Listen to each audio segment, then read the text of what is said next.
وہ کہتے ہیں کہ جو تدلیس تسویہ کا الزام لگا رہے ہو یہ کوئی ثابت نہیں ہے، وہ ناسبی لگا رہا ہے نا، وہ کہتے ہیں یہ الزام ثابت ہی نہیں، اور شیخ البانی نے بھی پوری بحث کی ہوئی ہے سلسلہ احادیث ضعیفہ کے اندر کہ یہ تدلیس تسویہ کا الزام ان کے اوپر جھوٹا ہے۔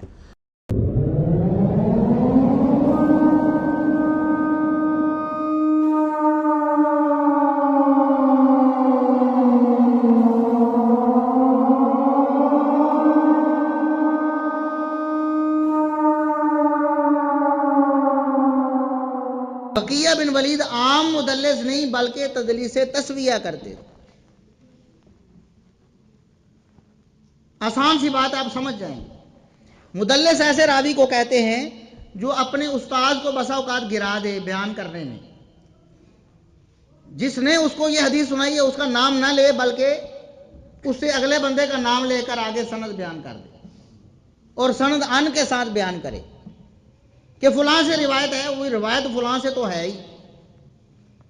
وہ یہ تو نہیں کہہ رہا کہ میں نے فلاں سے سنا ہے، اگر ایسا کہے تو جھوٹ بولے گا نا، کیونکہ درمیان والا بندہ تو اس نے گرا دیا ہے، جس سے سنی تھی وہ تو ہے ہی نہیں سند میں، اگلے سے سننے کا دعویٰ تو نہیں کر سکتا نا، ہے بھی سچا، تو وہ ان سے روایت بیان کرتا ہے، اپنے اور اپنے دادا استاد کے درمیان اپنے حقیقی استاد کو چھوڑ دیتا ہے، اس کا ذکر سند میں نہیں ہوتا، اور ان کہہ کے کہ میرے فلاں استاد سے یہ روایت۔ جبکہ تدلیس تسویہ یہ ہے،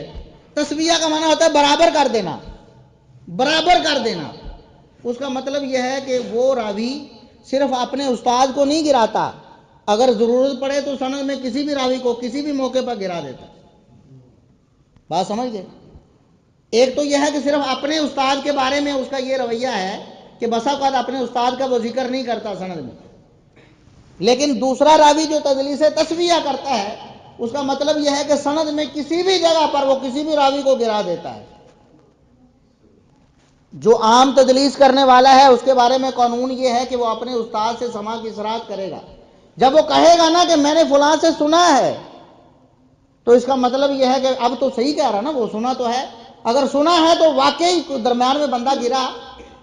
کیونکہ وہ کہہ رہا ہے کہ میں سنا ہے بھی سچا، جھوٹ تو بول نہیں سکتا وہ، اس کا مطلب یہ ہے کہ اس نے یہ روایت ڈائریکٹ سنی ہوئی ہے، لہذا مسئلہ ختم۔ لیکن جو راوی تدلیس تسویہ کرتا ہے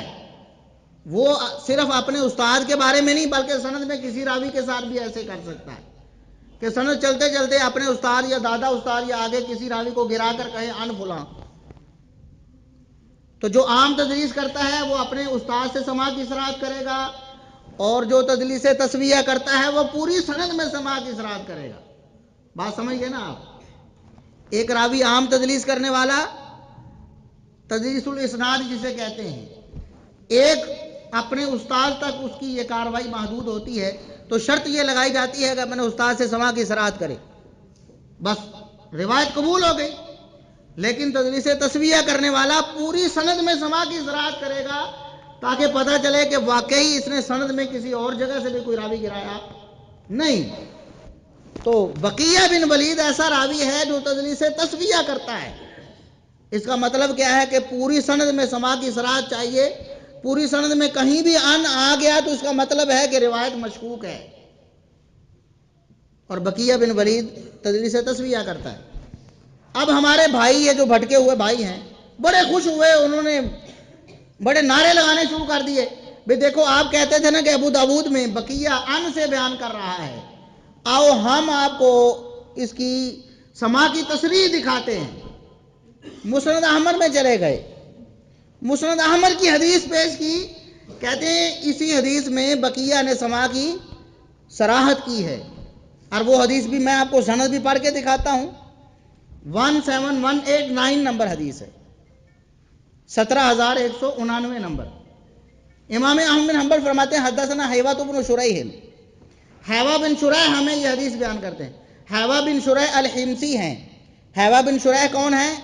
الحمسی، حمص اہل شام، شام کا علاقہ، یعنی شامی راوی ہے، حمسی راوی، یہ بات آپ نے یاد رکھنی ہے، آگے کام آئے گی۔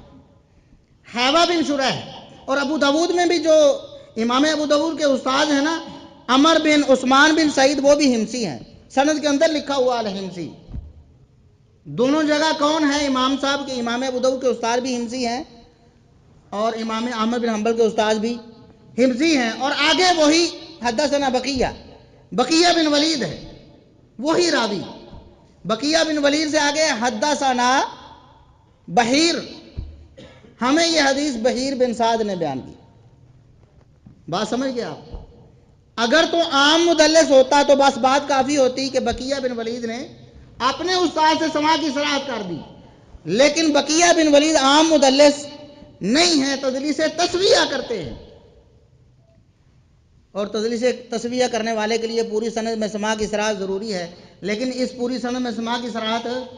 نہیں ہے۔ مسند احمد کی حدیث آپ نکال کے دیکھ لیں 17189، حدثنا حیوۃ بن شریح قال حدثنا بقیۃ قال حدثنا بحیر عن خالد بن معدان۔ بحیر بن سعد سے بعد پھر ان آ گیا ہے، یعنی سند میں اب بھی ان موجود ہے، سماع کی صراحت اب بھی چاہیے۔ وہ کہتے دیکھو جی آپ تو حدیث مانتے نہیں جی، آپ نے تو حدیث ماننی نہیں ہے، چونکہ معاویہ کا آپ نے جھوٹا دفاع کرنا ہے نا، اس لیے اس حدیث کو ایسے ہی ضعیف کہہ رہے ہیں۔ دیکھو علامہ البانی صاحب نے بھی اس کو صحیح کہا، شیخ زبیر زئی صاحب نے بھی صحیح کہا،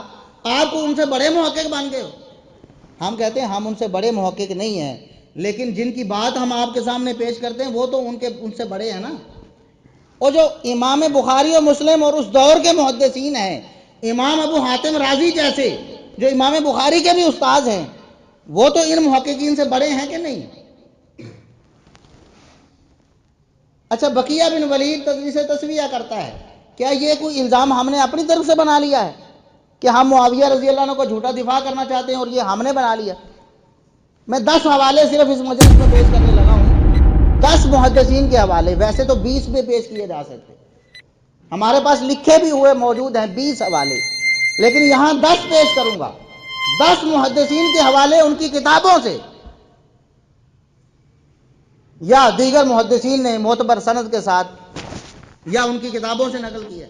کہ انہوں نے کہا کہ بقیہ بن ولید تدلیس تسویہ کرتا ہے، اور تدلیس تسویہ کرنے والے کو پوری سند میں سماع کی صراحت چاہیے ہوتی ہے۔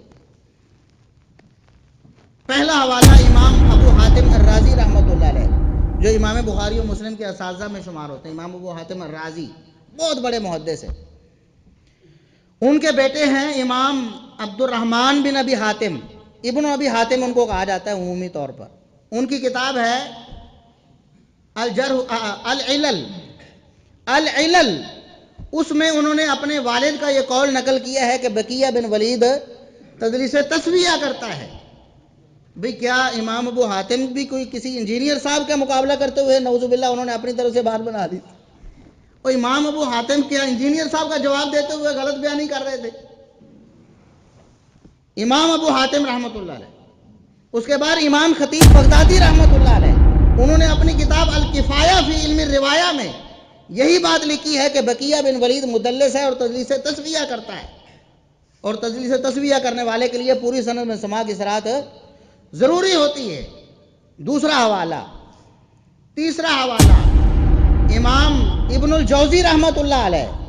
بعض موقع پر ابن الجوزی بڑے یاد آتے ہیں، ایک کتاب لکھی نا ابن الجوزی، اس کو بڑا پروموٹ کرتے ہیں۔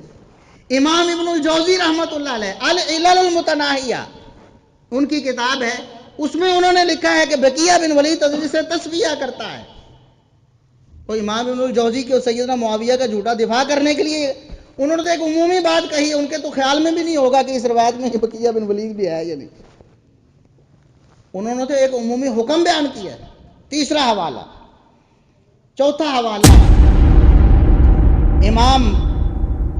ابن ملقن رحمۃ اللہ علیہ، بہت بڑے امام ہیں، انہوں نے بخاری کی سب سے مبسوط شرح لکھی ہے التوضیح کے نام سے، التوضیح لشرح الجامع الصحیح، بہت مفصل ایک شرح ہے صحیح بخاری کی، بہت بڑے محدث ہیں امام ابن ملقن رحمۃ اللہ۔ انہوں نے اپنی کتاب البدر المنیر میں یہی بات لکھی ہے کہ بقیہ بن ولید تدلیس تسویہ کرتا ہے۔ کیا امام ابن ملقن بھی کیا سیدنا معاویہ کے جھوٹے دفاع کے لیے یہ کر رہے تھے؟ نعوذ باللہ۔ اور یہ کوئی ہماری بات ہے؟ یا تو ہمارے حوالوں کو جھوٹا ثابت کرو، بتاؤ کہ محدثین نے یہ بات نہیں کی، ہم جھوٹ بول رہے ہیں نعوذ باللہ، یا پھر مان لو یہ بھونڈا اعتراض کہ یہ جو سیدنا معاویہ کا جھوٹا دفاع کرنا چاہتے، یہ دفاع ہم نے کیا ہے؟ محدثین نے یہ حکم لگایا بقیہ بن ولید پر، آپ لاؤ کوئی ایک حوالہ جھوٹا ثابت کرو ان میں سے، کہو کہ ایسا نہیں ہوا۔ اسی طرح امام حافظ ابن حجر رحمۃ اللہ علیہ، حافظ ابن حجر، اور ان سے پہلے امام ابن القطان الفاسی رحمۃ اللہ علیہ۔ ابن القطان الفاسی حدیث کی خدمت میں ایک بہت بڑا نام ہے، انہوں نے بھی بقیہ بن ولید کو مدلس کہا کہ یہ تدلیس تسویہ کرتے تھے، اور یہ حافظ ابن حجر نے التلخیص الحبیر میں نقل کیا ان سے، اور خود حافظ ابن حجر رحمۃ اللہ علیہ نے یہی بات لکھی ہے کہ بقیہ بن ولید مدلس تدلیس تسویہ کرتا ہے، اور یہ بات انہوں نے اپنی کتاب اتحاف المہارہ میں لکھی۔ اس کے بعد حافظ علائی رحمۃ اللہ علیہ، حافظ علائی رحمۃ اللہ علیہ، انہوں نے اپنی کتاب جامع التحصیل میں یہ بات لکھی ہے کہ بقیہ بن ولید مدلس ہیں، تدلیس تسویہ کرتے ہیں۔ اور اس کے بعد امام زرکشی رحمۃ اللہ علیہ، ان کی کتاب ہے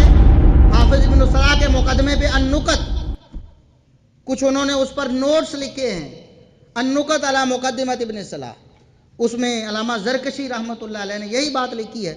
کہ بقیہ بن ولید مدلس ہے، تدلیس تسویہ کرتا ہے، یعنی کہ پوری سند میں سماع کی صلاحت کرنا ضروری ہے اس کے لیے، تب جا کر سند صحیح ہو۔ اسی طرح حافظ ابن العراقی رحمۃ اللہ علیہ، حافظ ابن العراقی رحمۃ اللہ علیہ، ان کی کتاب ہے المدلسین، اس میں انہوں نے یہ بات لکھی ہے کہ بقیہ بن ولید مدلس ہیں، تدلیس تسویہ کرتا ہے۔ اور آخری حوالہ 10واں، علامہ